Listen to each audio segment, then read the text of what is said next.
Hi, good afternoon. My name is Lucia Bragg, Senior Policy Specialist at NCSL, and welcome to the National Conference of State Legislatures State Policy 101 briefing on immigration. Today, we will cover state policy trends in immigration, the work of NCSL's Immigration Task Force, and state federal affairs in immigration at NCSL.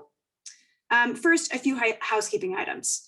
To the right of the video player, you will note tabs that say chat and Q&A. If you want to ask our speakers a question, please use the Q&A tab. If you use a question or if you see a question that you like, you can upvote that question using the up arrow. But be sure to write your full name and state in the nickname box when prompted to chat. You can expand the video player to full screen by clicking on the arrows at the bottom right of the player window. You will find the speaker bios and resources related to this session directly below the video player. If your schedule prevents you from watching any part of this live session, your registration includes access to all session recordings until March 26th.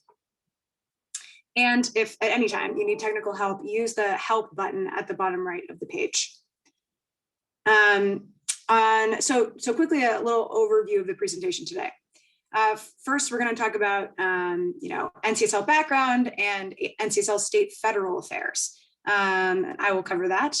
And then we will switch gears to the state policy aspect and featuring the NCSL Immigration Task Force. That we'll be joined by Ann Morse, the Immigrant Policy Project Federal Affairs Council, and co-chairs of the task force, Senator John McAllister of Nebraska and Senator Mo Dennis of Nevada. So before I dive in, a quick poll, if you will, just asking folks to respond in the chat. Do you think, very simple question, do you think we will see federal immigration reform pass this year? So your best guess, yes or no, in the chat. I'll give just a second for folks to reply.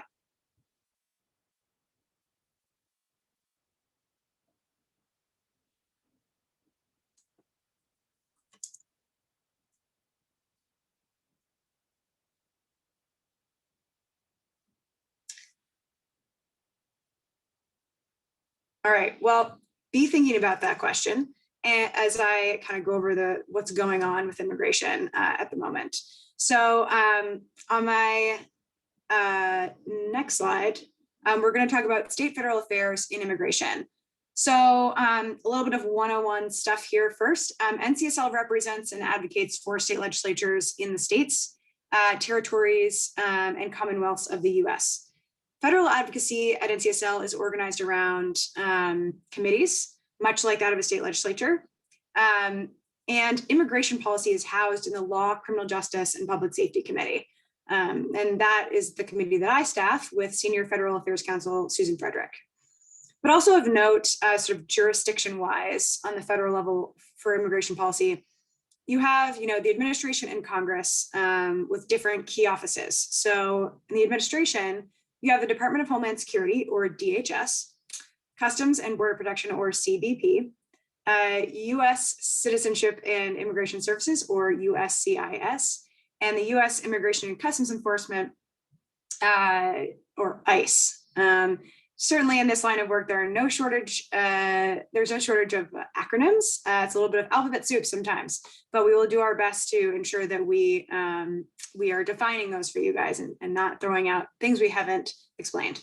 It's worth noting, though, that there are many other agencies that are involved outside of border security or law enforcement as well, such as the Department of Education or Health and Human Services, that have a role to play, especially once immigrants get here and in the kind of integration process. Moving on to Congress, just worth noting, the House Judiciary Committee and their subcommittee on immigration and citizenship have jurisdiction over this issue congressionally, and then the Senate Judiciary Committee and the subcommittee on border security and immigration have that jurisdiction in the Senate. And this photo here, that just to the right, I'll just mention, It's of NCSL members on a site visit and tour of the US-Mexico border in Nogales, Arizona, as part of the December meeting of the Immigration Task Force at NCSL at our forum, which is one of our annual meetings in December 2019, which was the last time we were able to all be together actually in person, which seems like a very long time ago. So we were accompanied on this tour by some of our colleagues at DHS and CBP. It is one great example of the kind of direct line of communication that we have in collaboration as well with federal immigration agencies, and of the exciting work as well of the Immigration Task Force, which we will talk about in a little bit. But first, on my next slide, we have the US Citizenship Act of 2021. You might have heard that yesterday, the US Citizenship Act was introduced in the House and Senate. This is President Biden's immigration reform package. And it was introduced by Senator Bob Menendez and Representative Linda Sanchez. And there is a lot in this bill. So I will try and highlight only the aspects that are in line with our member-supported policy and that have an impact, outside impact on states. So I'll just dive right in. The sort of central feature of the bill is an 8-year path to citizenship for undocumented immigrants living in the US as of January 1. It would apply to an estimated 11 million people, allowing them to live and work in the US for 5 years following background checks and tax payments. Eligible applicants could then seek a green card that would allow them permanent status and the ability to apply for citizenship after 3 more years. You can follow that. So 3 + 5 = 8. The bill provides an expedited 3-year path for Dreamers, TPS or temporary protected status holders, and some farm workers, a little bit of a shorter path for them. Other key aspects of the bill that are supported by NCSL and in line with, again, member-supported policy that was passed out of the Law, Criminal Justice, and Public Safety Committee include, the bill increases funding to state and local governments, as well as NGOs and other community organizations for immigrant integration activities. So that could be English language, activities or support, naturalization resources, inclusion programs, et cetera.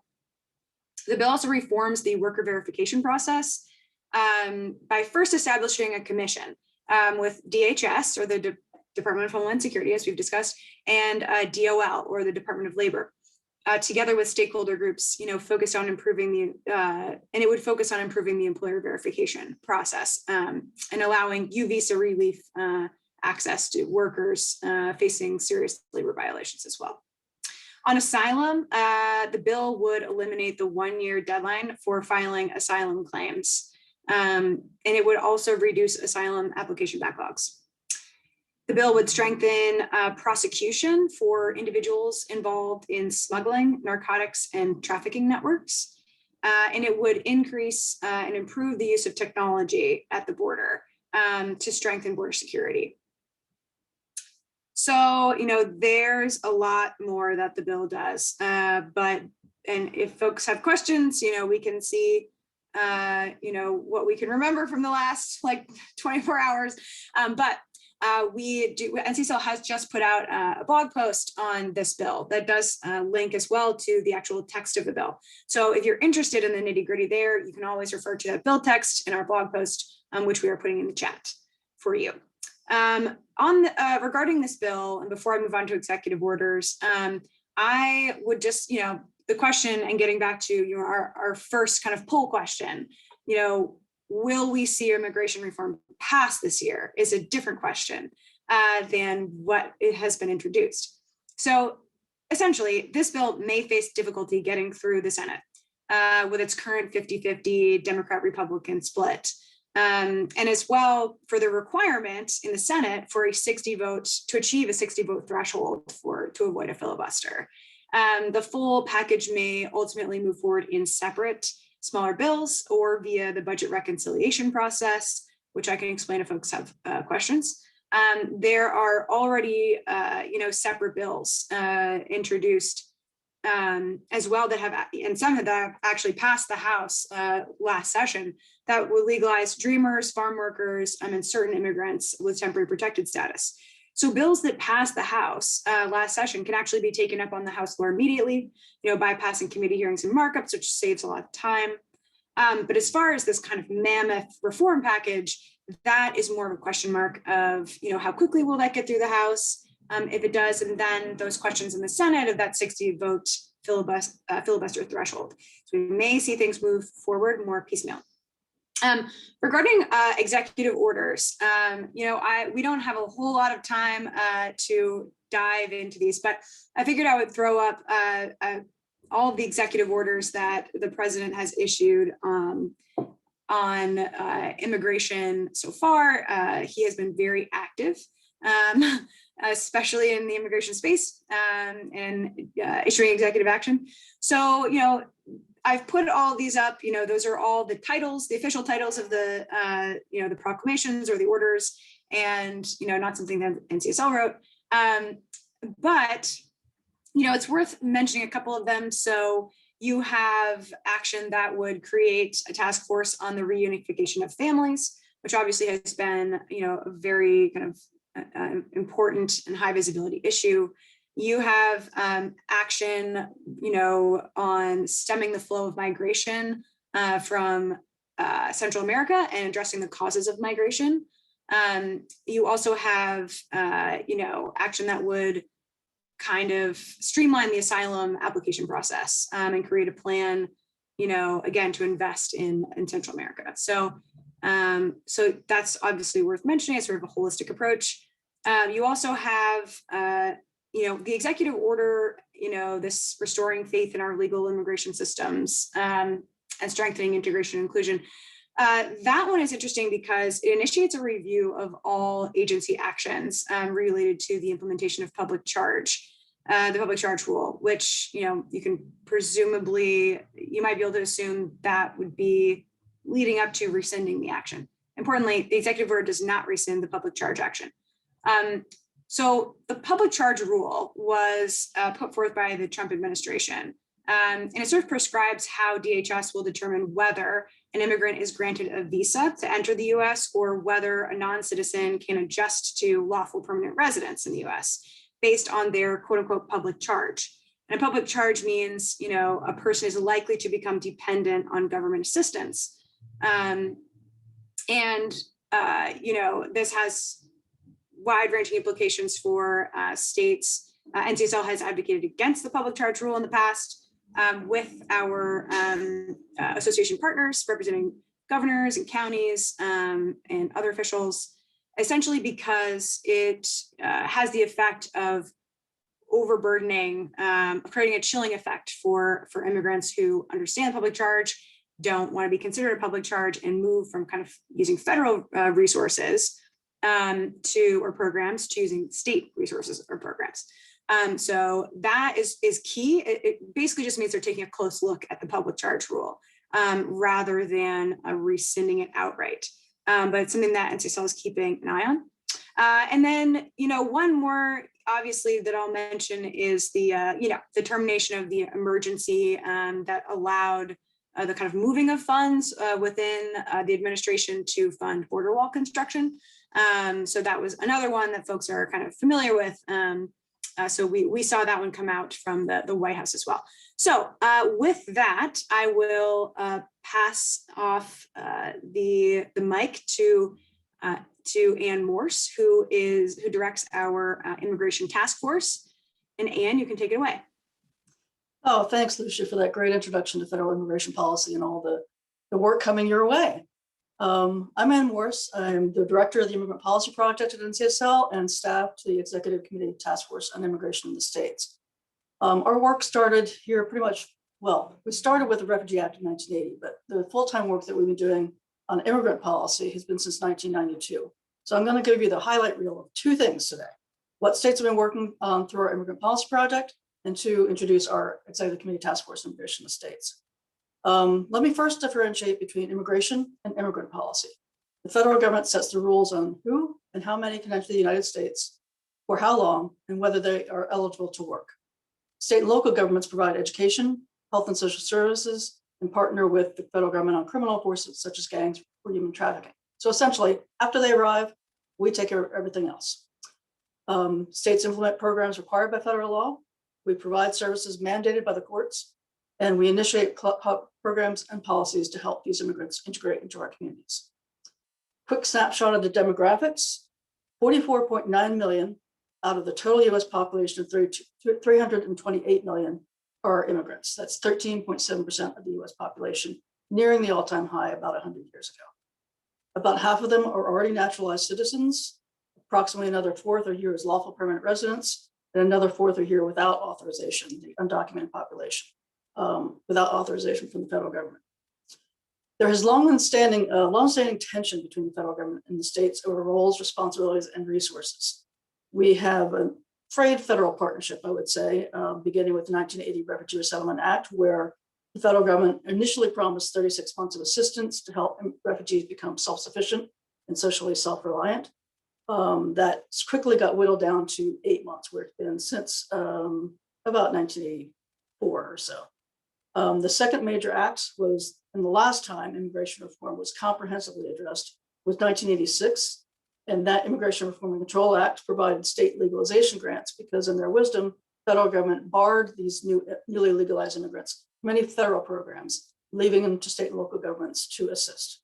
That legislation at long lobbying by state and local governments included $4 billion to support English education and healthcare. Within a year, the federal government, Congress that is, started working to reclaim some of that money because it hasn't been spent yet, even though it was a 4-year program with a 7-year payout. So we have a little bit of suspicion with our federal partners on continuing their work with us as we go into this year. The 1996 federal welfare law cuts $24 billion from benefits for legal immigrants who have played by the rules. States in a broad coalition worked to reverse some of those cuts and restore $12 billion for supplemental security income, which is aid to the aged, blind, and disabled. They could not work, they would need help. There were some attempts in late 2000 and 2013 to get comprehensive immigration reform passed, but just to put a footnote on this, it's been 34 years since comprehensive immigration reform. It's kind of time to bring it into the current century. Let me do a brief review of what states have done since Congress has been so slow to act. States became active participants in addressing their local challenges and opportunities. They started with social services, health and nutrition assistance in the 1980s and 90s. When the federal government took away state authority and state tuitions, states started restoring it with the DREAM Acts, beginning in 2001. We moved then to driver's licensing because, as one of our task force members said, we have de facto amnesty. Unless the people are going to be returned to their home countries, they are here living and working in our communities, and many need to drive. And so let's make sure they drive safe.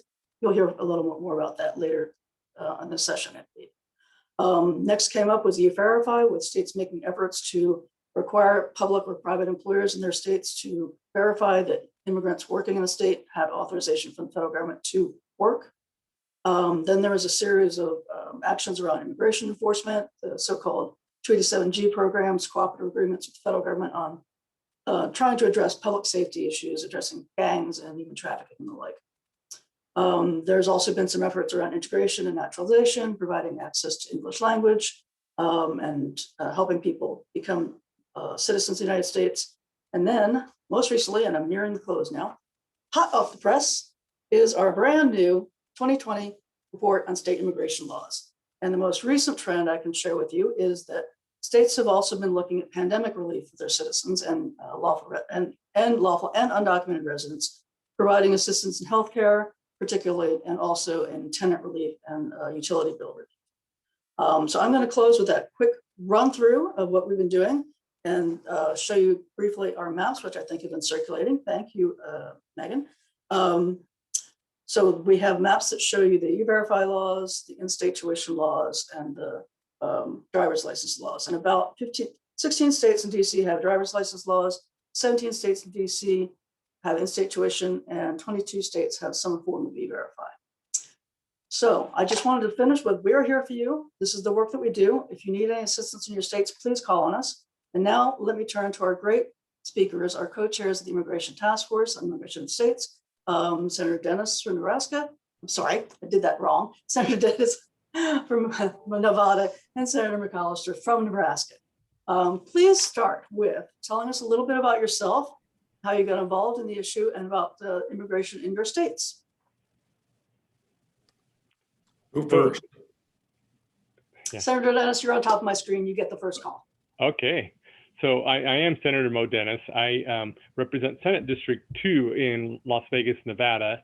I currently serve as the Senate President Pro Tem, and I am a co-chair of the Immigration Task Force for NCSL.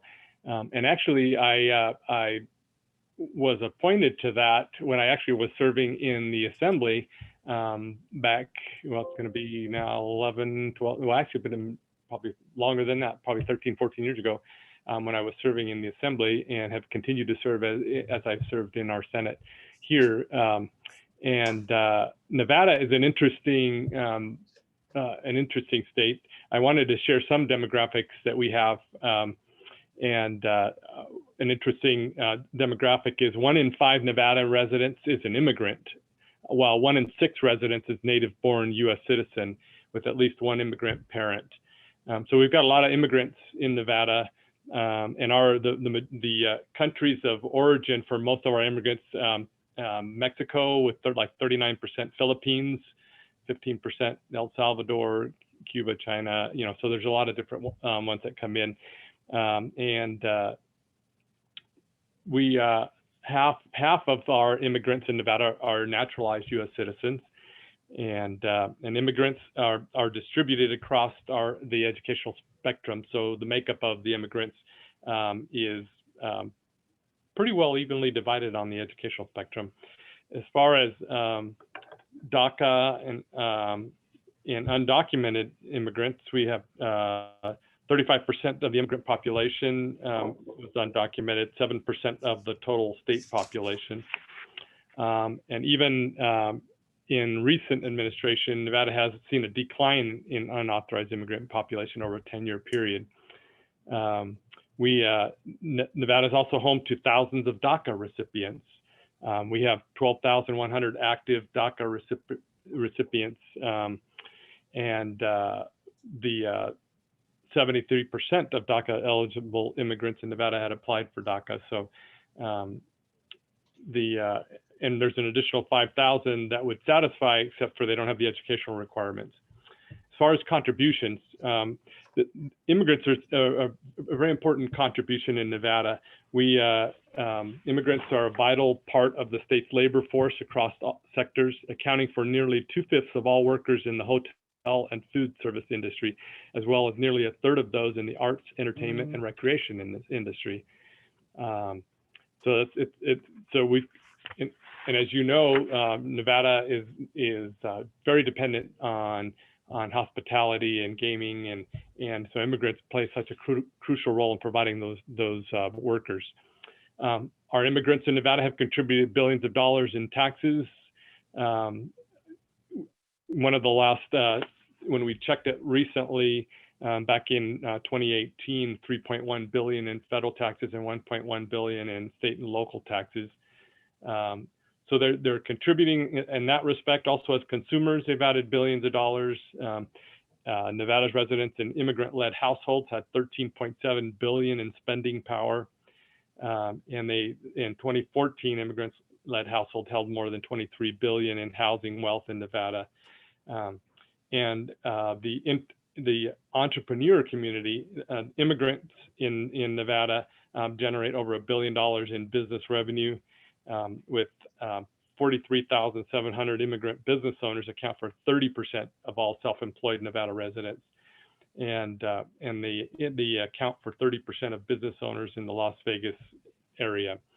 And a couple things that we've done, that we'll probably go over as we talk about this, is we did pass a driver's authorization card back a few years back, and we'll probably talk about that a little bit.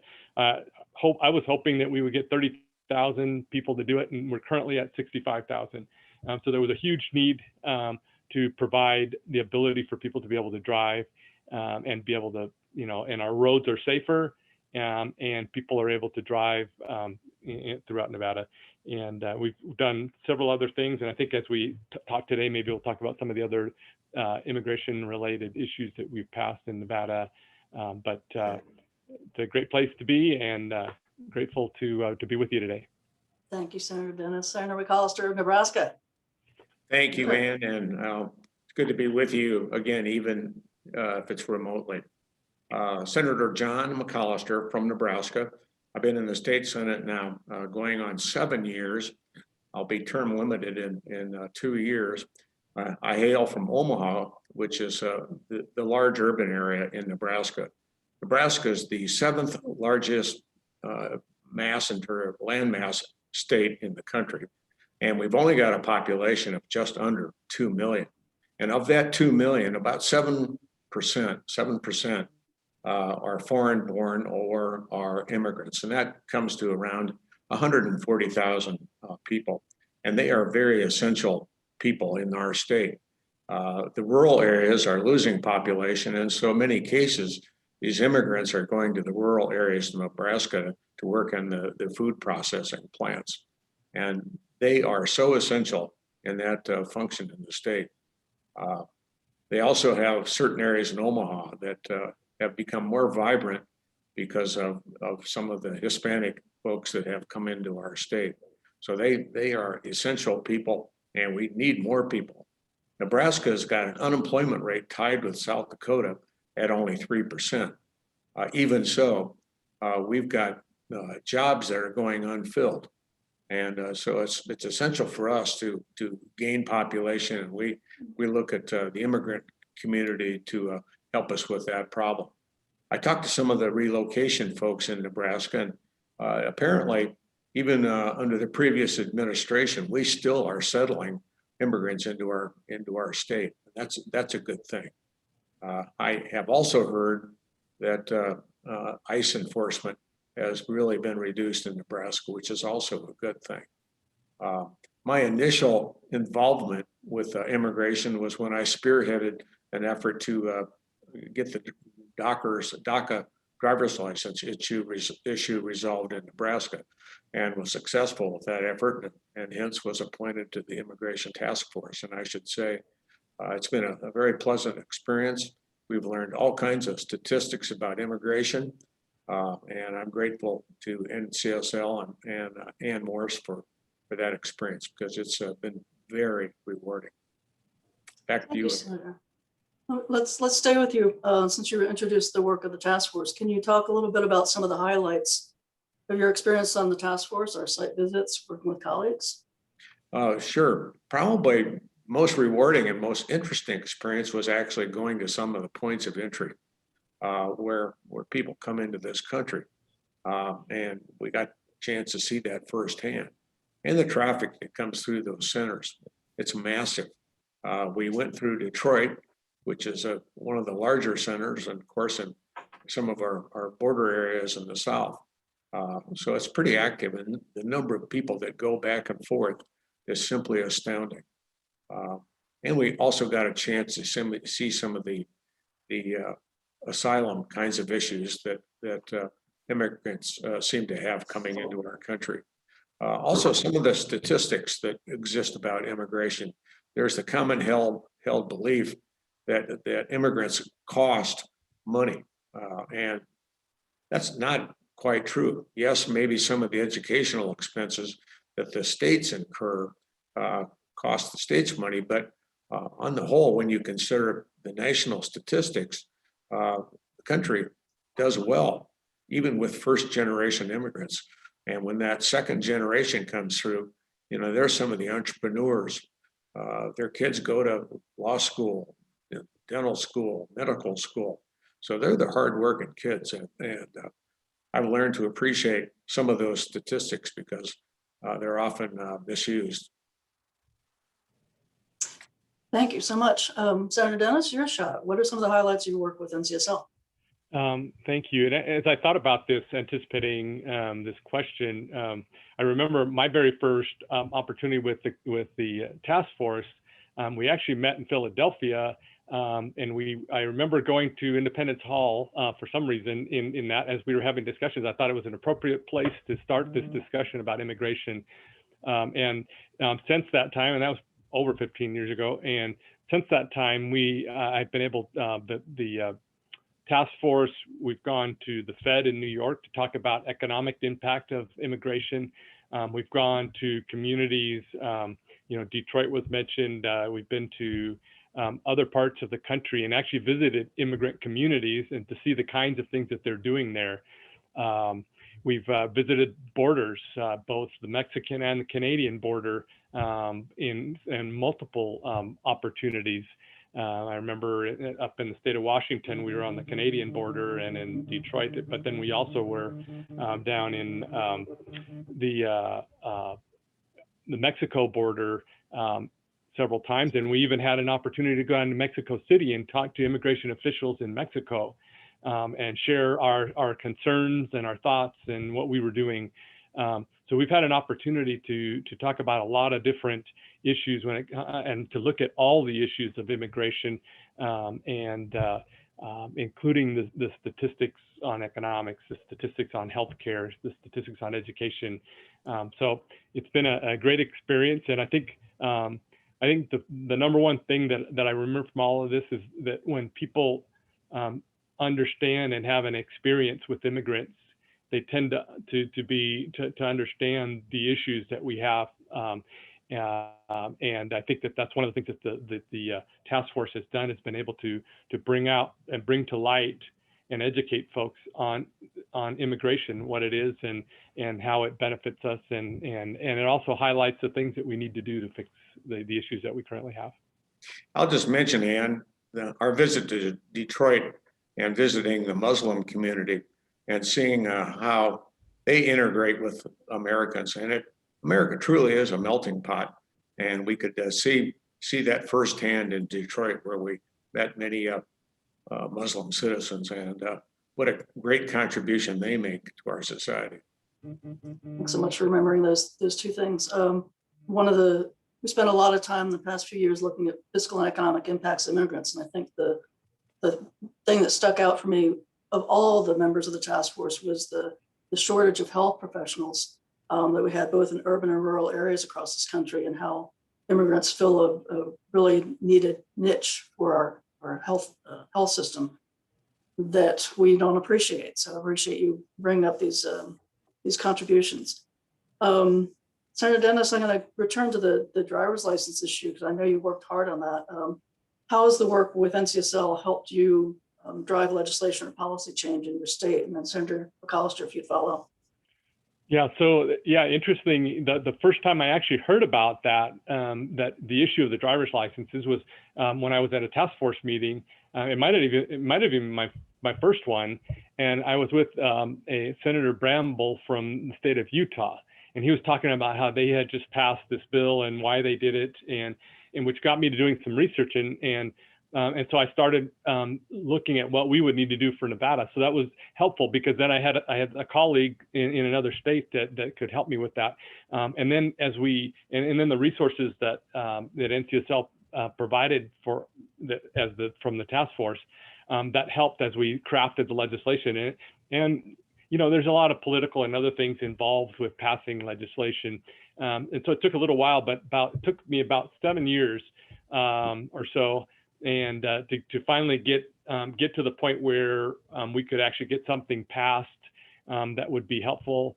And I knew that in order to do that I was going to need some help. And I called upon my colleague in Utah, again, actually a couple colleagues, a Republican Senator Bramble and a Democratic Senator, and they came to Nevada to help me talk about this issue and talk about what they had been doing for several years in Utah. And we were able to get the legislation passed. And sometimes some of this stuff takes a while because of the different perspectives that people come at. And immigration has always been, and especially more recently, has been a big controversial issue. But I think the fact that we were able to talk about the benefits of doing that type of legislation, that make our roads safer, it would bring in some revenues into the state that could be used for transportation and other things, and also make it so that people that are already driving around anyways, to be able to learn the laws and be able to be safe. And so all of that, I was able to use my experience with the task force to bring all that together and be able to bring that legislation to Nevada. I'll just say in Nebraska, the issue came to the fore in 2015, and I prioritized the bill and was able to find about 35 senators in Nebraska. And of course, Nebraska has the one house legislature consisting of just 49 senators. And so to obtain 35 senators that co-sponsored the bill was an achievement. Unfortunately, we had a governor that wanted to veto the bill, and he did. And he worked the legislature pretty hard to get that veto to stick, but it did not. We overrode the governor's veto and got the driver's license issue squared away. And then a year later, we took care of the professional licenses. But I think most of my colleagues, and certainly me, we realize how important it is for the DACA folks to be able to drive to the doctor, go to work, go to church.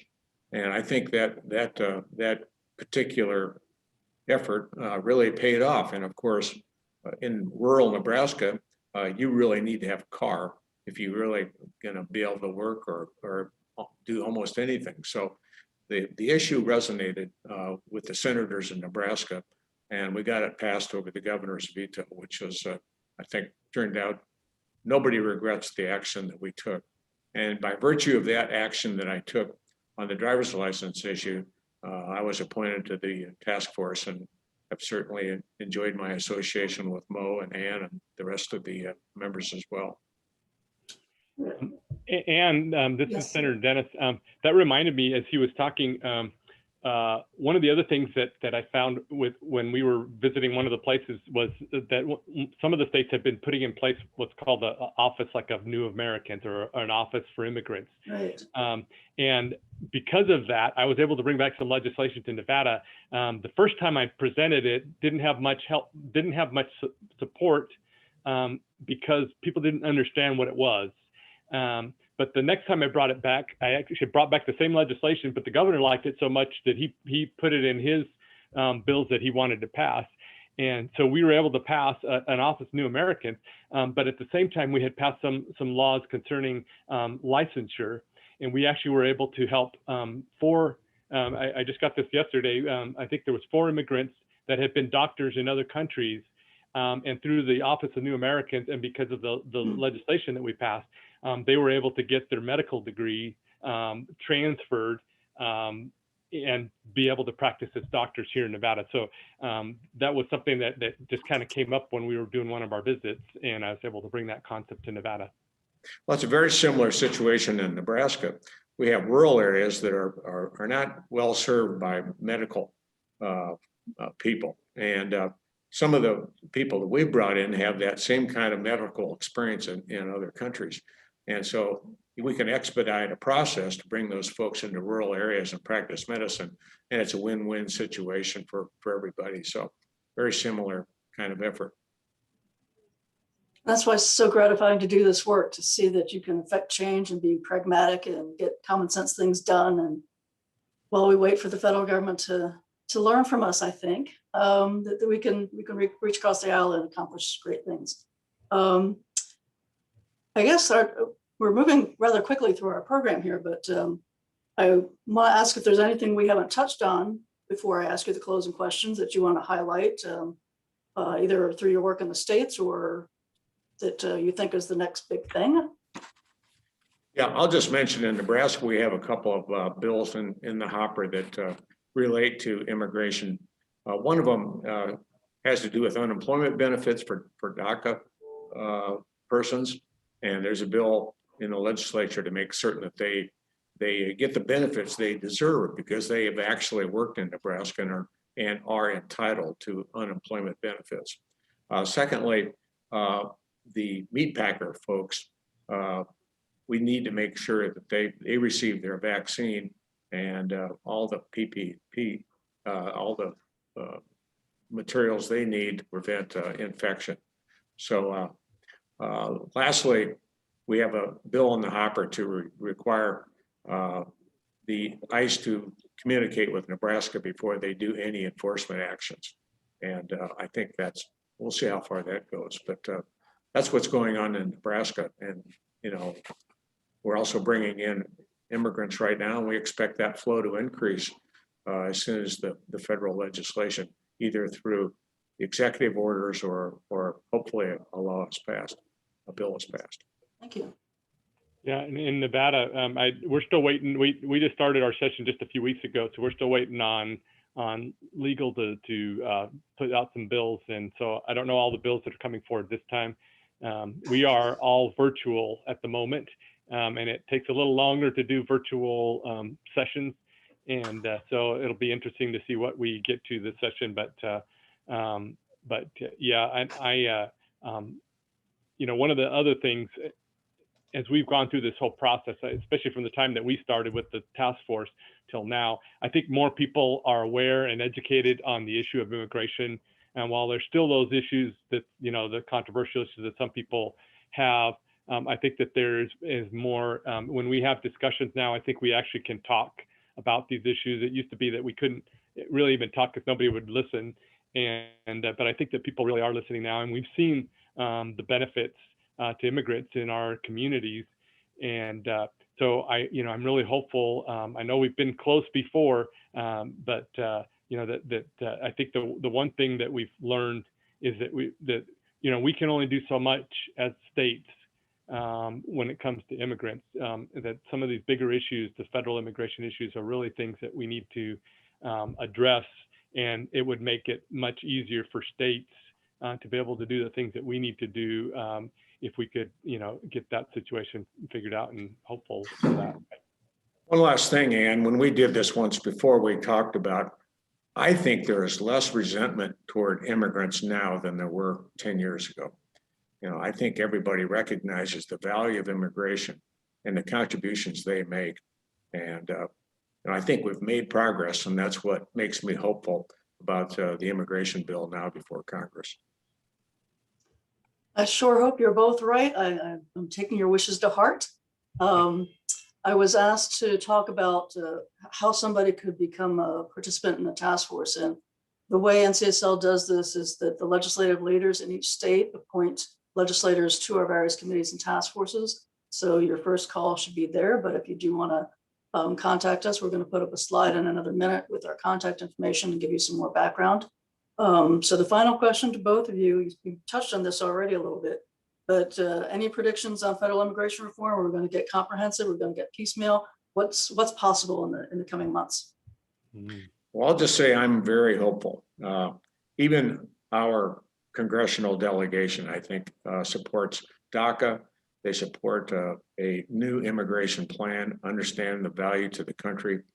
And I'm kind of hopeful in this era of good feeling that we can move something through the Congress. Of course, the House is going to be fairly easy, and if necessary, I suppose they can dispense with the filibuster and get something through Congress. So, one way or another, I think we're going to see an immigration package. Maybe not quite as it is now, but I think we will in fact have something. And I think the work that we've been doing, as well as other groups across the country, we've all had kind of similar things. And I think that they definitely have all the tools that they need to be able to come up with comprehensive immigration reform, especially in the key areas that we really need. So I'm really hopeful that that's going to happen this time. I think there's a commitment. I think there's a lot of folks that, you know, wanted to get this done before, and they know that this is the moment in time that we need to do that. And so I'm crossing my fingers, but I think that we can get it done this time. So there's the wisdom from our task force co-chairs. Thank you both so much. It is so great to see you. I wish we could be in person for these things, but one day soon, I hope. Thank you so much for your time and energy. And I think we're going to do just our final slide with our contact information. Megan, can we put that up? And if there's any questions for the audience, we'll take them now. Otherwise, Lucia, do you have last words? No. No last words. I wouldn't want to, I think we ended really nicely from our co-chairs here. So, I guess I would only say that, federally, and Ann, this, but from conversations we've been having, it sounds like, the easiest thing is for the House to just go ahead with the bills that they already passed last year, and they can kind of bypass committee hearings and go with that. But as it stands, the supporters and drafters of the U.S. Citizenship Act of 2021 package. So it's really TBD. Thank you so much, Lucia. It's great, really great being with everybody.